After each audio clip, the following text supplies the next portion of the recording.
এই শীতে ফুলকপি তো প্রচুর পাওয়া যায়, নিজেদের মতো করে তো অনেক বানিয়েছেন, এবার আমার মতো করে একটু বানিয়ে ফেলুন।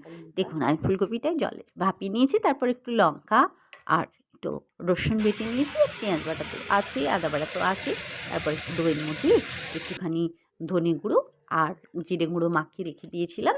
তারপর কড়াইটা গরম হয়েছে, পেঁয়াজগুলো ভেজে নিয়েছি, তারপর তেলের মধ্যে একটু চিনি দিয়ে দিয়েছি, চিনি দেওয়ার পর অল্প পরিমাণে একটু হিং দিয়েছি, তারপর টমেটো, তেজপাতা, রসুন বাটা, কাঁচা লঙ্কা বাটা, পেঁয়াজ বাটা, আদা বাটা সব দিয়ে ভালো করে মশলাটা কষিয়ে নেব।